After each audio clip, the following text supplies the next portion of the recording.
Պարոն Ռուբինյան, ձեզ, պարոն Ալեքսանյան, հորդորում եմ այս ամբյոնից վիրավորական արտահայտություններ չանել։ Մկան կամ չգիտեմ ում ծագը, չգիտեմ դուք եք մտել, պարոն Ռուբինյանը, իսկ երբ որ դուք էլ այստեղից կոռուպցիոներ սրիկա արտահայտություն է անում ազգային ժողովի փոխնախագահը, նորից եմ կրկնում, առանց օրինական ուժի մեջ մտած դատական ակտի անձին մեղավոր եք հայտարարում կարգում այստեղից, չի կարող ձեր որևէ գործողություն լինել այլևս տրամաբանության ժողովրդավարության իրավական ընթացակարգերի ներքո։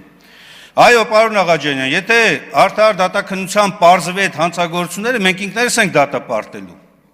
Ինչ է մեր ասածը, այդ շոուները, որ բեմադրվում է եւ այստեղից հաստատական պնդումներ են կատարում, վիրավորական արտահայտություններ են անում, դա պատիվ է բերում ձեզ կամ Հայաստանի Հանրապետությանը։ Վստահաբար ոչ։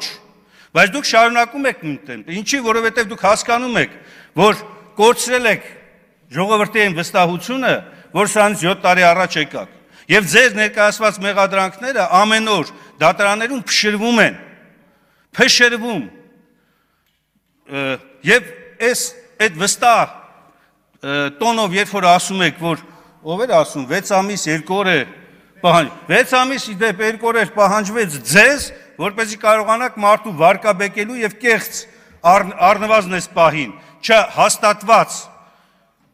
չհաստատված մեղադրանքներով մարդկանց փորձել դատապարտել եւ Հայաստանի Հանրապետության երկրորդ խոշոր քաղաքում ստեղծել այդպիսի իրավիճակ։ Այդ 6 ամիս 2 օրը ձեզն է, ձեր ժամկետն էր, բայց հենց դուք տեսեք թե 7 տարի ինչեր եք արել։ Ինչքան պիտի բացահայտվի, եւ ինչքան, պարոն Ռուբինյան, ավարտելով խոսքս ձերից ձևակերպամ, ինչքան կոռուպցիոն սրիկաներ են բացահայտվելու ձեր կազմերից։ Պարոն Մինասյան